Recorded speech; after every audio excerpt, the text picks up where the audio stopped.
سب سے پہلے اللہ جل مجدہ کا حق ہوتا ہے انسان کے اوپر کہ اللہ جل مجدہ تمام نعمتوں کا معطی ہے حقیقتاً.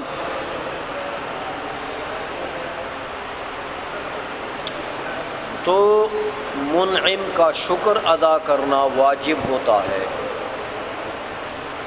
تو وہ منعم حقیقی ہے. اس لیے علامہ جامی رحمۃ اللہ علیہ نے سب سے پہلے باری تعالیٰ کا حمد کیا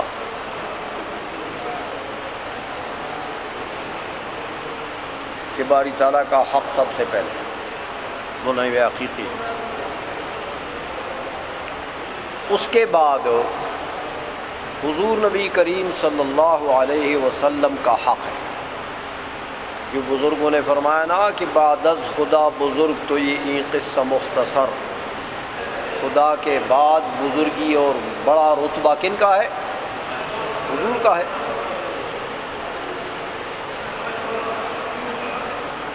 تو حضور جو ہے وہ واسطہ فی النعم، تمام نعمتیں ملتی ہیں تو دینے والا تو اللہ تعالیٰ ہے.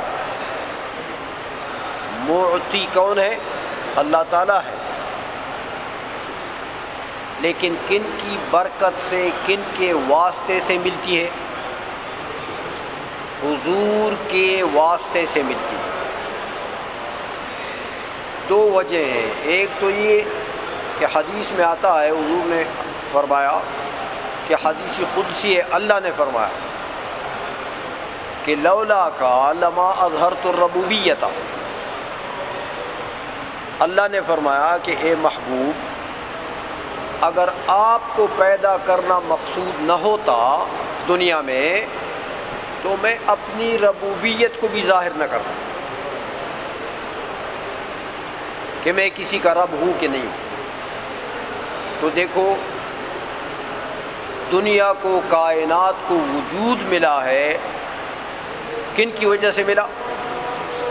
حضور نبی کریم صلی اللہ علیہ وسلم کی وجہ سے. تو ہم بھی موجود ہوئے ہیں حضور کی برکت سے، ورنہ ہم کدھر ہوتے؟ ہمارے ماں باپ کدھر ہوتے؟ آدم علیہ السلام کدھر ہوتے؟ باقی انبیاء کدھر ہوتے؟ ایک تو یہ وجہ ہے کہ حضور نبی کریم صلی اللہ علیہ وسلم کی وساطت سے گویا کہ ہمیں یہ نعمتیں ملتی ہیں. وجود کی نعمت ہمیں ملی ہے، حیات کی نعمت ملی ہے اللہ کی طرف سے. ہاں، یہ تمام نعمتیں حضور کی برکت سے ملی. تو حضور کیا ہوئے؟ واسطہ فی النعم. دوسری وجہ یہ ہے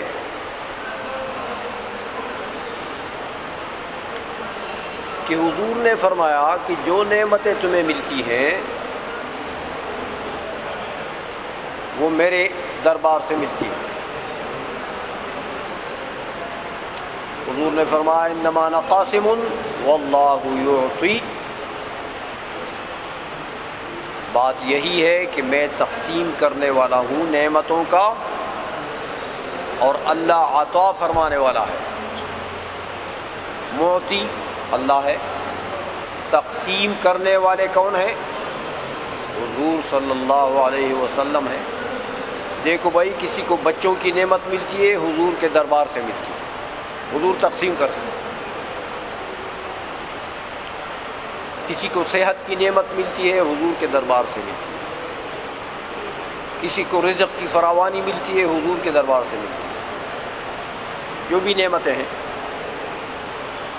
انما انا قاسم واللہ یعطی. اللہ عطا کرنے والا ہے نا. تو اللہ جس چیز کا عطا کرنے والا ہے، حضور اسی کے تقسیم کرنے والے ہیں.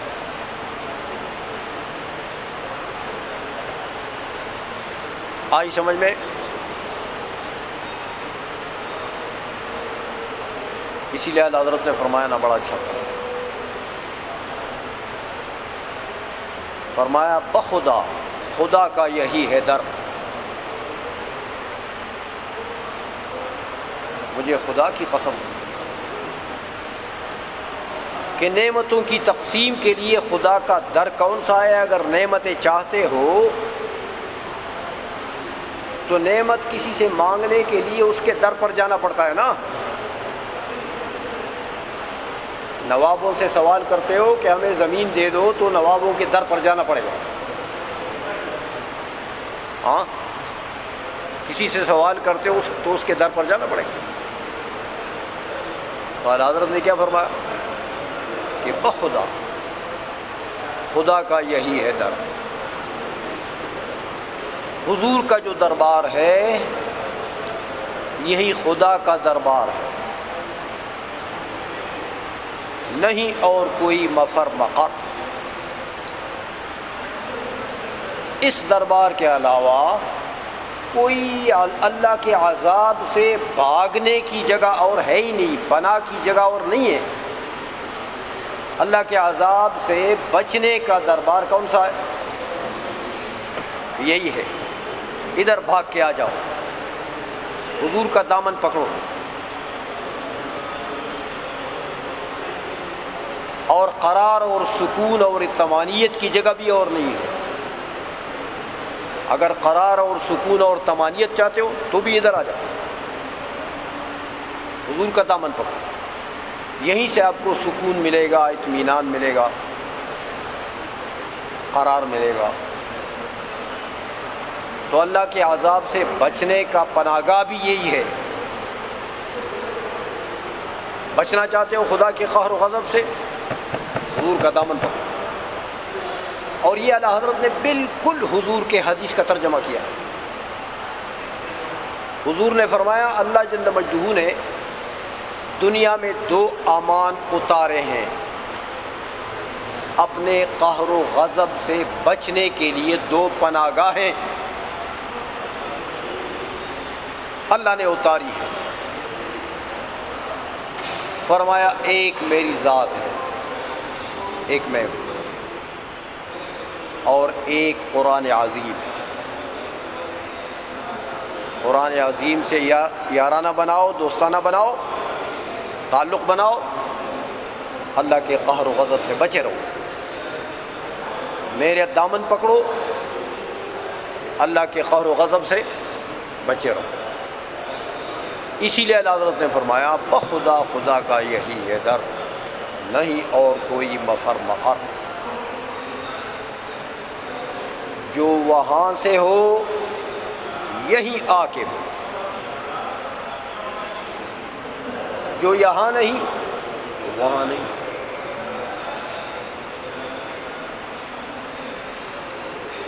جو وہاں سے ہو یہیں آ کے ہو.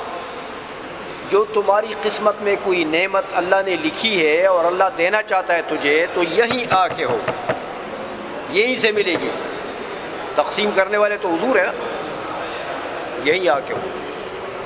اور جو یہاں نہیں، جس محروم کو یہاں سے کچھ نہیں ملا تو وہاں نہیں ہے. جو یہاں کچھ نہیں ملا تو پتہ لگا کہ وہاں تیری قسمت ہے ہی نہیں. بات سمجھ میں آ گئی ہے؟ اس لیے حضور نبی کریم صلی اللہ علیہ وسلم کی ذات بابرکات واسطہ فی النعم ہے. تمام نعمتیں حضور کی برکت سے ملتی ہیں، حضور کے دربار سے ملتی ہیں. اس لیے حضور کا بھی حق ہے نا بھائی ہم پر. نعمتیں کھاتے ہیں، نعمتیں بانٹتا جس سمت وہ ذیشان ہے.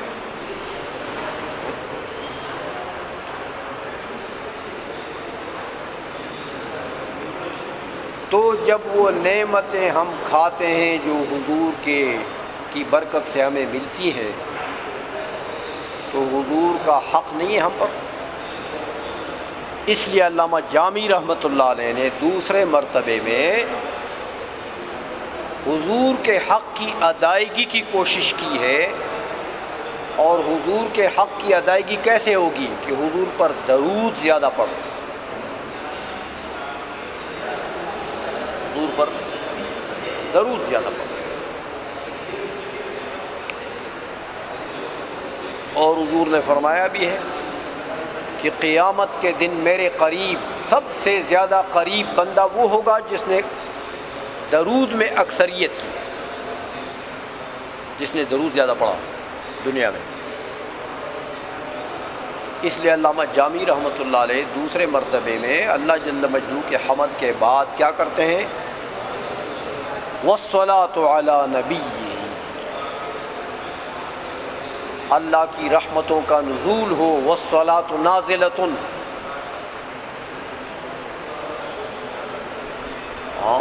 اللہ کی رحمتوں کا نزول ہو کن پر؟ علی نبی، اللہ کے نبی پر۔ اتنی بات سمجھ آ گئی ہے؟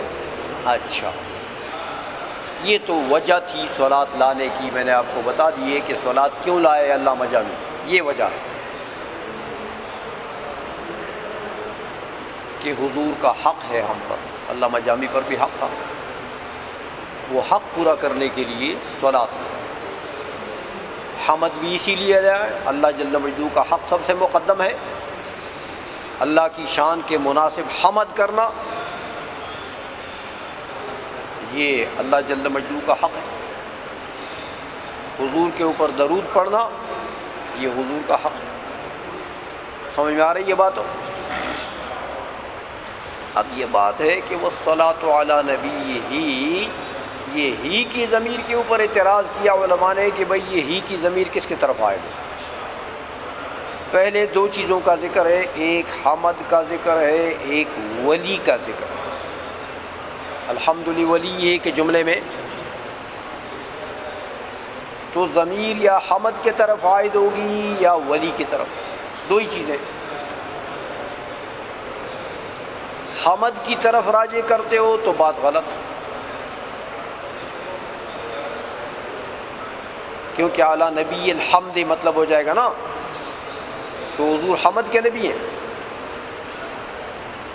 اللہ کے نبی ہیں، سمجھ میں آ گئی ہے؟ تو معنی غلط ہو جاتا ہے۔ اور اگر ولی کی طرف عائد کرتے ہو تو انتشار ضمائر لازم آ گیا، کیونکہ الحمد لولی ہی ضمیر کس کی طرف آئی تھی؟ حمد کی طرف، تو ادھر تم نے ضمیر راجی کر دی، یہ ضمیر راجی کر دی کس کی طرف؟ ولی کی طرف، تو انتشار ضمائر نہ ہوا، ایک ضمیر کا مرجع ایک چیز ہے، دوسری ضمیر کا مرجع دوسری چیز ہے، تو یہ انتشار ضمائر بھی تو کلام میں قبیح چیز ہے، خلاف فصاحت و بلاغت ہے، یہ کلام فصیح میں انتشار ضمائر نہیں ہوا کرتا۔ تو علامہ جامی تو بڑے فصیح آدمی ہے نا، اس کا جواب یہ ہے کہ ضمیر حمد کی طرف آئے۔ اب تم کہو گے معنی غلط ہو گیا، ہم کہتے غلط نہیں ہوا،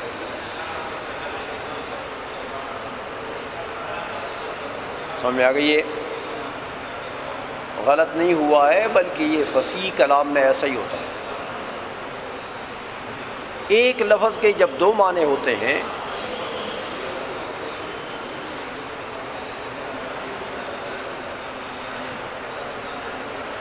صراحتاً اس لفظ کو ذکر کرو تو ایک معنی مراد ہو، اور اس لفظ کی طرف جب ضمیر عائد کرو تو پھر دوسرا معنی مراد ہو۔ یہ علم بلاغت یعنی علم بدیع کا قانون ہے، استخدام کہتے ہیں۔ سمجھ میں آ گئی ہے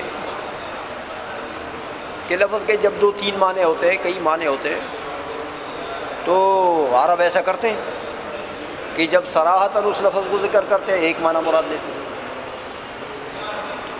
جب اس کی طرف ضمیر عائد کرتے ہیں پھر دوسرا معنی مراد لیتے ہیں۔ تو حمد کے بھی یہاں دو معنی ہیں بھائی، ایک حمد کا اپنا معنی مصدری، اور ایک حمد مبنی للمفعول، مصدر مبنی للمفعول بمعنی محمود، یہ دو معنی آتے ہیں۔ تو جب صراحتاً الحمد لولی صراحتاً حمد کا ذکر کیا وہاں پہلا معنی مراد ہے. کون سا معنی؟ مصدری معنی. اور جب والصلاۃ علی نبی ہی ضمیر عائد کر دی اس کی طرف تو پھر کون سا معنی مراد ہے؟ محمود والا معنی. تو والصلاۃ علی نبی المحمود، تو محمود تو اللہ کے ناموں میں سے ہے نا. سمجھ میں آ گئی ہے؟ تو اس لیے انتشار ضمائر لازم آ گیا. پہلی ضمیر بھی حمد کی طرف راجی تھی، یہ ضمیر بھی حمد کی طرف راجی. بات سمجھ میں آ گئی ہے؟ اس طریقے سے. دوسرا جواب یہ ہے کہ یہ ضمیر ولی کی طرف آئے. اب تمہیں کیا اعتراض کرو گے؟ ہاں کہ انتشار ضمائر لازم آ گیا، پہلی ضمیر تم نے حمد کی طرف راجی کی ہے اور ابھی اس کو ولی کی طرف عائد کرتے ہو. تو اس کا جواب یہ ہے کہ انتشار ضمائر قبیح ہے، فصاحت کے خلاف ہے، لیکن ایک جملے میں ہو تو، ایک کلام میں. سمجھ میں آ گئی ہے؟ ایک کلام میں، ایک جملے میں اگر دو تین ضمیروں کا ذکر ہے اور ان ضمیروں میں سے ایک کا مرجع ایک چیز ہے، دوسرے کا دوسرا ہے، تیسرے کا تیسرا ہے، چوتھے کا چوتھا ہے، تو یہ پھر مخل بالفہم ہوتا ہے، معنی سمجھ میں نہیں آتا. اس لیے انتشار ضمائر قبیح ہے. آئی سمجھ میں؟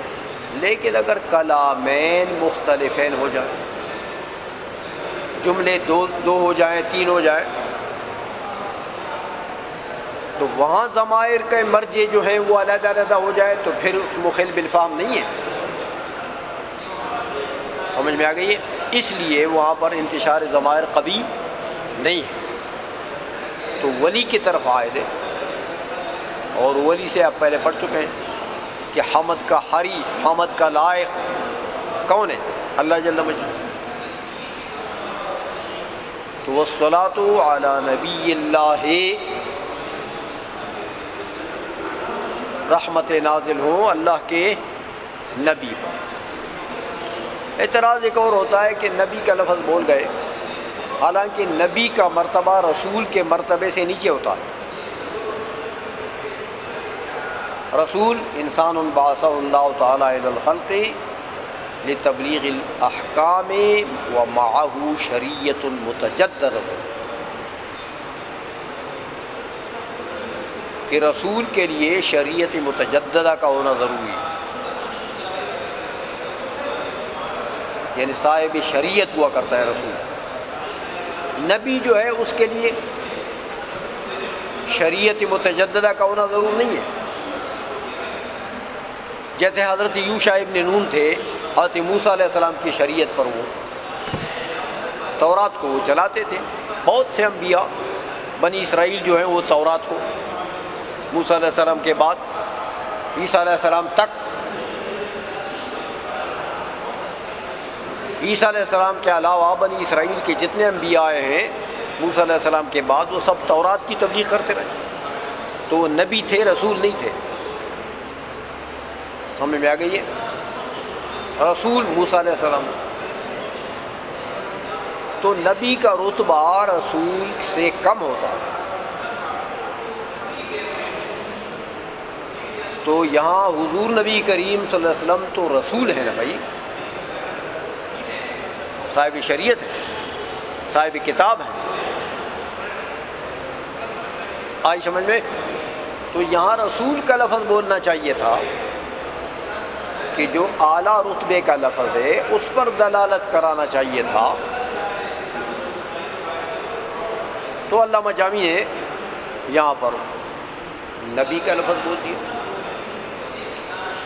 رسول کے بجائے. اس کا جواب یہ ہے کہ اصل بات یہ کہ علامہ جامی رحمۃ اللہ علیہ نے، چونکہ یہ مقام صلاۃ ہے، صلاۃ کہہ رہے ہیں نا، صلاۃ علی نبی، تو قرآن میں صلاۃ کی آیت جو ہے وہاں نبی کا ذکر ہے کہ رسول کا ذکر ہے؟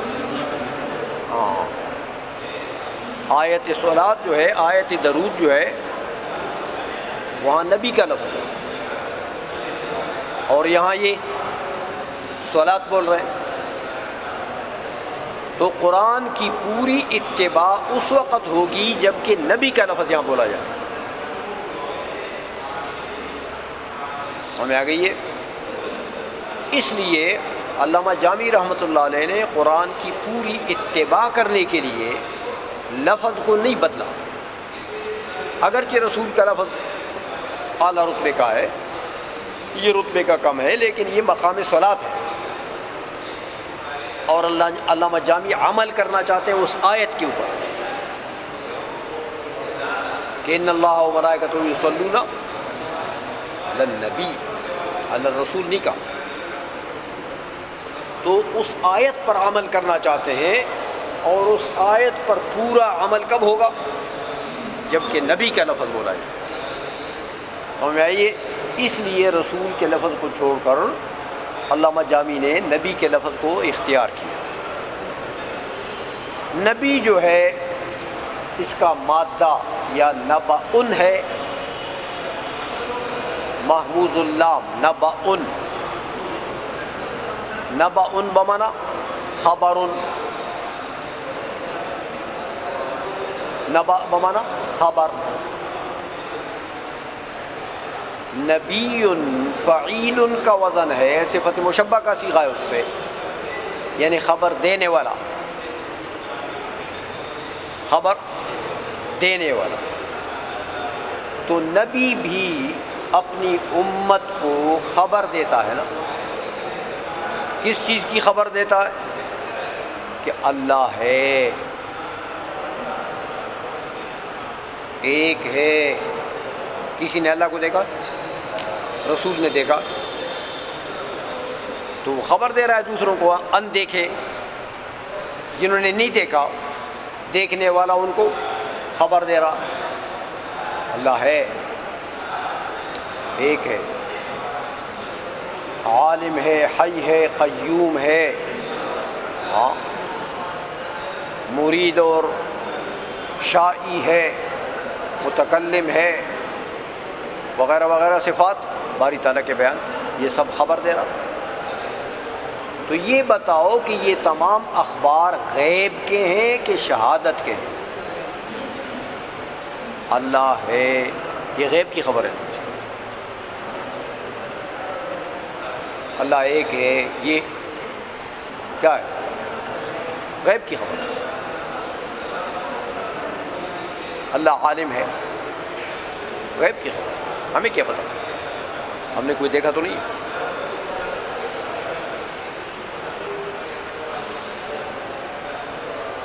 اللہ جل مجدہ صاحب مشیت، کلام، ارادہ وغیرہ،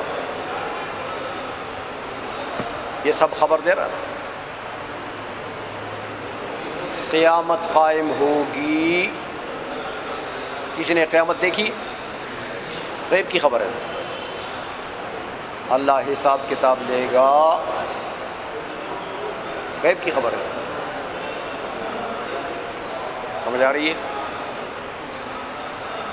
جنت ہے، کسی نے جنت دیکھی؟ دوزخ ہے، کسی نے دوزخ دیکھی؟ پیرا تم نے دیکھی؟ پیر لوگ کشف و کرامت والے ہوتے ہیں نا، سمجھ آ گئی ہے؟ تو یہ سب اخبار یہ کون دیتا ہے؟ قبر میں عذاب ہے، کس نے دیکھا؟ القبر اما روضۃ من ریاض الجنہ، کس نے دیکھا؟ حضور خبر دے رہے ہیں۔ تو یہ تمام اخبار جو نبی نے دیے ہیں یہ اخبار غیبیہ ہیں کہ نہیں ہیں؟ اب بتاؤ، اگر حضور کو غیب کا علم نہیں ہے تو یہ سب جھوٹے؟ پھر کیا خیال ہے؟ یہ تو پورا دین جھوٹ کا پھلندہ ہو گیا۔ جو بے وقوف یہ کہتا ہے کہ نبی کو غیب کا علم نہیں ہوتا، اس کے نزدیک اس کا دین جو ہے وہ صادق دین نہیں ہے، وہ جھوٹا دین ہے، کیونکہ غیب کا علم ہے نہیں اور غیب کی خبریں دے رہا ہے قوم کو، تو جھوٹ نہیں بول رہا۔ آپ کو علم نہیں ہے کہ زید مرا ہے کہ نہیں مرا ہے، تو تم کہتے ہو زید مر گیا، تو جھوٹ نہیں بول رہے ہو۔ غیب کا علم ہوگا تو پھر خبر صادق ہوگی۔ غیب کا علم جو نہیں مانتا اس بے وقوف کے نزدیک یہ سارا دین جھوٹا ہے۔ اس نے صرف حضور کے ایک معجزے کا انکار نہیں کیا، اس نے پورے دین کو تباہ کر دیا، پورے دین کو جھوٹ کہہ دیا۔ اس بات میں بڑا وزن ہے، یہ معمولی بات نہیں ہے۔ یہ جو بکواس کرتے ہیں نا کہ حضور کو علم غیب نہیں ہے، یہ اپنی بات کے وزن کا ان کو نہیں پتا کہ یہ میں کیا کہہ رہا ہوں۔ سمجھ آ رہی ہے؟ یہ تو پورے دین کو جھٹلا رہے ہیں، تو پورے دین کو کوئی جھٹلاتا ہے تو وہ مومن رہ جاتا۔ جو کہتا ہے حضور جھوٹ بول رہے ہیں، والعیاذ باللہ، کہ اللہ ہے، جھوٹے، اللہ ایک ہے، جھوٹے، اللہ علیم ہے، قدیر ہے، جھوٹے، وہ مسلمان ہے؟ بات سمجھ میں آ رہی ہے؟ اس لیے علم غیب بنیاد ہے۔ نبی کا علم غیب، نبی کا یہ ایک معجزہ، یہ پورے دین کو صادق ماننے کے لیے بنیاد ہے۔ اور یہ ایک معجزہ اگر حضور کا کوئی نہیں مانتا، اس کے معنی یہ ہے کہ اس کے نزدیک یہ پورا دین جھوٹا، الف سے لے کے یہ تک سارا دین جھوٹا۔ تو یہودی ہے، وہ مسلمان کب ہے؟ بات سمجھ میں آ رہی ہے؟ اس لیے نبی کے معنی کیا ہے؟ خبر دینے والے۔ تو نبی اپنی امت کو اخبار غیبیہ دیتا ہے۔ سمجھ میں آ گئی ہے؟ اسی لیے تو کل گزرا تھا نا وہ حسامی میں نہیں گزرا تھا کہ حضرت خزیمہ نے کہا یا رسول اللہ، آپ کے کہنے پر تو ہم ایسی باتیں مان چکے ہیں جو عقل نہیں مانتی ہے، آپ کے کہنے کی وجہ سے ہم نے مانا ہے کہ اللہ ہے۔ تو یہ کیا بات ہے کہ اونٹ آپ نے خریدا؟ سمجھ میں آ گئی ہے؟ تو حضور کو صادق مانیں گے تو حضور صادق کب ہوں گے؟ کہ آپ کو ان امور غیبیہ کا علم ہوگا۔ سمجھ میں آ گئی ہے؟ اور اگر غیب کا علم نہیں مانتا کوئی حضور کے لیے تو اس نے تو سارے دین کو جھوٹا مان لیا۔ سچ ہو سکتا ہے پھر دین؟ کوئی صورت ہے؟ یہ علم ہی نہیں ہے۔ اس زائد کو پتہ نہیں ہے کہ بابا مر گیا ہے کہ جیتا ہے، اور اس نے آ کر مدرسے میں کوئی بتا دیا ہو بابا مر گیا، ادھر ہمارے گاؤں میں ایک بابا تھا وہ مر گیا، تو اس کو علم ہی نہیں ہے، بابا جانتا بھی نہیں ہے، تو یہ جھوٹا ہوگا کہ سچا ہوگا؟ ہاں، علم پر بنیاد ہوتا ہے، اخبار کا مدار علم پر ہوتا ہے۔ بات سمجھ گئے ہو کہ نہیں سمجھے ہو؟ عقیدے کی اصلاح کرو۔ دیندار جب بنو گے کہ دین صحیح ہو، عقیدہ صحیح ہو، عقیدہ برباد ہو گیا تو تباہ ہو گئے۔ نمازوں سے کام نہیں بنتا ہے، نماز شیطان نے تھوڑی پڑھی۔ وہ حدیث شریف میں آتا ہے کہ جنت میں ایک بالشت کی جگہ ایسی نہیں تھی جہاں اس خبیث نے سجدہ نہیں لگایا۔ اس شیطان نے اتنا بڑا عابد تھا۔ تو جنت کے اللہ قرآن میں جو فرماتا ہے کہ عرضها السماوات والارض، کتنی بڑی جنت ہے، کہ اس کا عرض، طول کو چھوڑو، طول تو عرض سے لمبا ہوتا ہے نا، وہ آسمانوں کو ایک دوسرے کے ساتھ ایسا تہ در تہ ایسا رکھو، پورے 7 آسمانوں کو، پھر زمینوں کو بھی ساتھ ساتھ ایسا رکھو، عرضها السماوات والارض،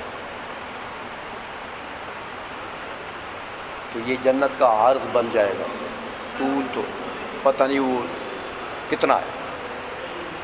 اتنی بڑی جگہ میں حضور نے فرمایا کہ ایک بالشت کی جگہ ایسی نہیں تھی جہاں اس نے سجدہ نہ کیا، اتنا بڑا عابد تھا، اور معلم الملکوت تھا، مولوی اتنا بڑا تھا کہ فرشتوں کا استاذ تھا۔ مولا علی قاری نے لکھا کہ اس کا لقب تھا معلم الملکوت، تو مولوی بھی تھا، عابد بھی تھا، لیکن جب اس خبیث کا عقیدہ خراب ہو گیا، نبی کی گستاخی کر دی، میں تو اس کی تعظیم نہیں کرتا۔ سجدہ تعظیمی تھا نا، سجدہ کوئی عبادت والا سجدہ تو نہیں تھا جو اللہ نے فرمایا فاسجدوا لآدم،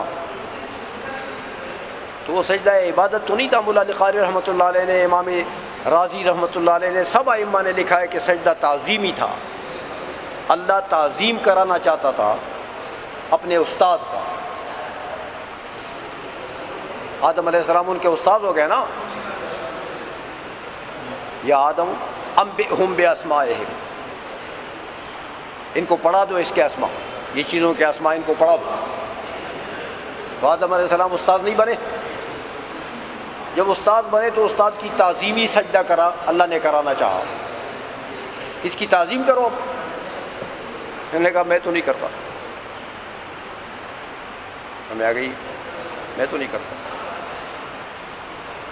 تو تعظیم نبی سے انکار کیا اس نے۔ آبا، کس کا آبا؟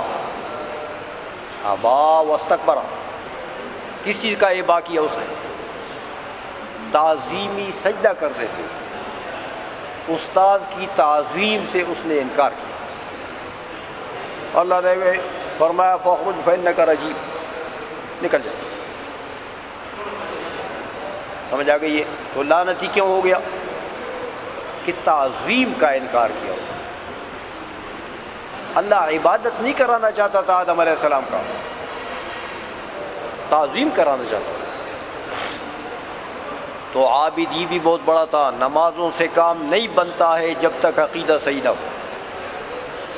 عقیدہ پہلے ہے، نماز بعد میں ہے، روزہ بعد میں ہے، حج زکوٰۃ بعد میں ہے۔ یہ اعمال ہیں، یہ فروع ہیں، عقیدہ اصل ہے۔ جس کا عقیدہ برباد ہے وہ اگر نمازیں بہت بھی پڑھتا ہے ایسی ٹھوکریں مارتا ہے۔ سمجھ آ گئی ہے؟ اس لیے علم غیب حضور کا یہ گویا کہ بنیادی عقیدہ ہے دین اسلام کو صادق ماننے کا۔ اور علم غیب جو شخص نہیں مانتا، اس کا معنی ہے کہ دین اسلام کو وہ صادق نہیں مانتا، حضور کو جھوٹا مانتے ہیں۔ بات سمجھ میں آ گئی ہے؟ اس لیے نبی کا ایک معنی نبأ سے ہے، تو نبی بمعنی مخبر، خبر دینے والا امت کو، غیب کی خبریں دی ہیں حضور نے ساری۔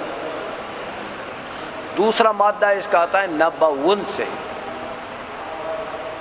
نبأ،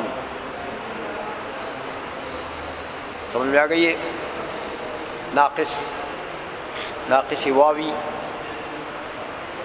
نبأ کے معنی رفع کے آتے ہیں، بلندی،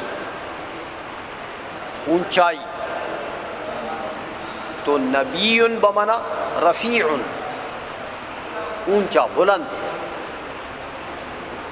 تو نبی جو ہوتا ہے وہ اپنی امت پر بلند ہوتا ہے نا، اس کی شان بڑی ہوتی ہے، پوری امت کا وہ استاذ ہوتا ہے۔ اس لیے حضور نے فرمایا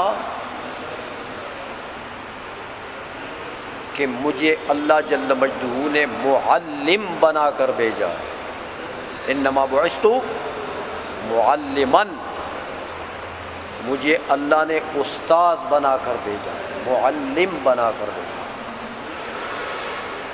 پوری امت کو علم دے دیا نا، علم دے دیا۔ اللہ کی معرفت کس نے دی؟ حضور نے۔ قیامت، دوزخ وغیرہ سب علوم حضور نے دیے، اس لیے حضور معلم ہے۔ تو استاذ ہوتا ہے اور استاذ کا مرتبہ یقیناً شاگردوں سے بلند ہوتا ہے۔ سمجھ آ گئی ہے؟ اس لیے نبی بمانا رفیع، دوسرا معنی